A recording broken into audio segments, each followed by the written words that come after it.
কষ্ট লাগছে কি জানেন, আমাদের আইন না একটা কনস্ট্রাকশনের কামে বাড়াই দিচ্ছে, অনেক কিছু হয়ে গেছে।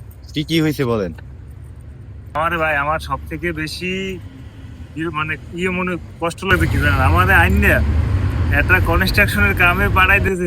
বেনি রাত্রিরে 4টে বাজে উঠতে যাওয়া লাগছে এই কামে, ঠিক আছে?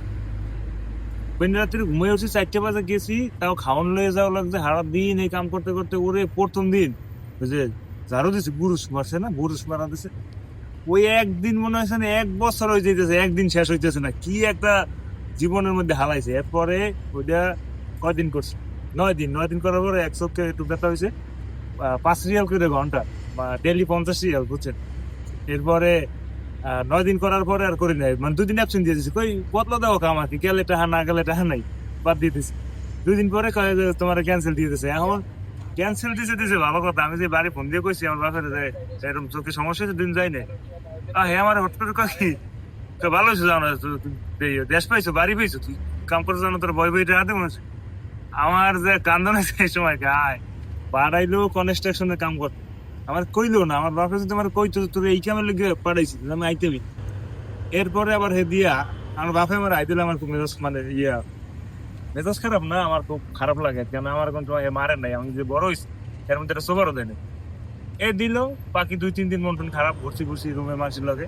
এরপরে গিয়ে আবার এক জায়গায় কামে ঢুকাইতেছে, এই যে RSL এ এনে 5.5-6 ঘন্টা আর কি, ওই হেল্পার, আবার এই কনস্ট্রাকশন।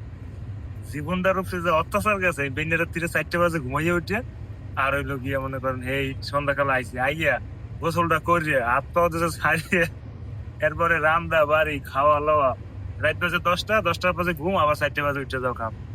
টানা 2 মাস করছি, জানুয়ারি ফেব্রুয়ারি। 2 মাসের মধ্যে অ্যাবসেন্ট দিছি মনে হয় 15 থেকে 20 দিন। দিয়ে রোজার মাস আইছে, রোজার মাসে আর কোনো কাম কাজ করিনি। রোজার শুরুতে কাম বাদ দিয়ে দিছি, নিজে বাদ দিয়ে কইছি যে আমার সাইড দিয়ে ক্যান্সেল দিয়ে দিচ্ছে, আমি আর কাম করবো না। এরপরে 1 মাস ওই যে চট্টগ্রামের যে এক ভাই আছে, হ্যাঁ আমার গাড়িতে করে ঘুরাইছে, ডেলিভারি দেয় পুরো শহর, মনে করেন কাতারের রাস্তাঘাট, ম্যাপ, ডেলিভারি কোন সিস্টেম কেমনে কি সবাই আমার শিখাইছে। এবং লাইসেন্সের ক্ষেত্রে উনি আমার সর্বোচ্চ মনে করেন যে এটা কি কয় অনুপ্রেরণা দিচ্ছে আর কি, মানে সাহস দিচ্ছে যে তুই লাইসেন্সটা নিয়ে নে, লাইসেন্স নিলে ভালো একটা কিছু করতে হবে, তুই যেহেতু গাড়ি চালাইতে রো, লাইসেন্স ল, কাম কর। পুরো 1 মাস উনি আমার ঘুরাইছে, শিখাইছে। এর সাথে সাথে আবার মনে করেন অনুপ্রেরণা হতেছে, যেটা ওনার কথার উপরে ওই 1 মাস পরে আমি মনে করেন যে একদম কনফার্ম যে ঠিক আছে আমি লাইসেন্স লয়ে এলো। এরপরে রোজার পরে ডুকমুকুরের কনস্ট্রাকশনে আবার মনে করেন মোটামুটি করে ঢুকমু না কি যে কষ্ট।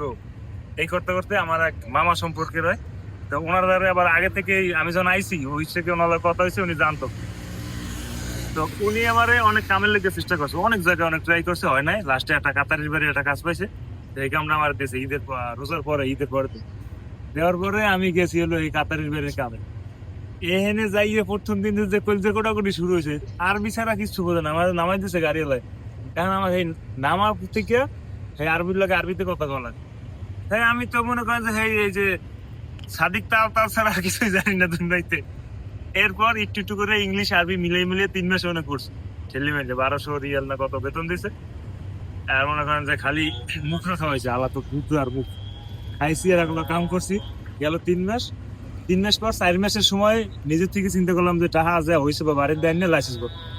এখন ওই জায়গাতে চাকরি ছাড়ে দিব, এটা কেউ ছাড়তে দেবে না, কয় যে চাকরি হাতে একটা আছে, এটা ছাড়িয়ে আর রিস্ক নেওয়াটা ঠিক হইবে না। না, আমার তো রিস্ক না নিলে আমার মেজাজ মনে, আমি লাইসেন্স নেবো, আমার টার্গেট। 3 মাস পরে আসতে বাড়ি কইছি কি, ওই যে চাকরিটা শেষ হয়ে গেছে, যে এই চাকরি করতো হেলো কাই করছে, এই কথা মিথ্যা কথা কয়ে ওই যে চাকরি ছেড়ে দিয়ে আই করছে। আইয়া বাড়ির দেয়া বাপের থেকে টাকা নিছি, নিজের দ্বারা কিছু ছিল এগুলো মিলে জিলে ভর্তি হমু করে প্রাইভেটে। পরে ভর্তি হয়ে গেছি হুট করে, কেমন কেমন জানি ভাবলাম যে প্রাইভেটে ভর্তি হবো, আমার কিনা লাইসেন্স অনেকে তো পায় না, 6 মাস 8 মাস 1 বছর ঘুরে। এখন আমি চিন্তা করি যদি 1 বছর আবার 6 মাস 8 মাস ঘুরে, তাহলে আমার আবার এই যে কনস্ট্রাকশনে যাই বদলা দেওয়া লাগবে। এই ডরে ভর্তি হয়েছি যে হুন্ডায়, হুন্ডার লাইসেন্সে ভর্তি হয়েছি। কপালটা ভালো, আল্লাহর মধ্যে লাইসেন্স পাইছি 21 দিনে। 21 দিনে লাইসেন্স পাইছি। কাতারে এই সময় নতুন লঞ্চ করবে কিটা, হুমতাজি খালি কিটা আইব। এটা 16 তালাবাত আছে, একটা ঢোকার চিন্তা ভাবনা আছে। লাইসেন্সটাও পাই গেছি 21 দিনে। কিটাও আইয়ে পড়ছে, হুট করে কিটার মধ্যে ঢুকে পড়ছি। ঢোকার পরে মনে করেন প্রথম 2 মাসেই 2.4 লাখ, মানে ওই দিক দিয়ে আইডি মাইডি টাকা বছর শেষ হয়ে গেছে, আইডি টাকা দেনা পেনা যে আছে সব 2 মাসে এক চরে সব কাছে হয়ে গেছে। এই করতে করতে 1 বছর শেষ আপাতত। এখন এই কয়দিন পরে 1 বছর ক্লিয়ার, নতুন আরেক বছর আইতেছে। পিছনের যত সমস্যা, 1 বছরে যত হতাশা, যত টেনশন যা ছিল, এগুলো এই কিটটা হওয়ার কারণে গত 2 মাসের ভিতরে সবকিছু ক্লিয়ার হয়ে গেছে। এখন আগামীতে ইনশাল্লাহ, আগামী সামনে যে কদিন আছি হয়তো বা ভালো মাপে যাইবে আশা করি। এই পর্যন্ত শেষ ঘরটা।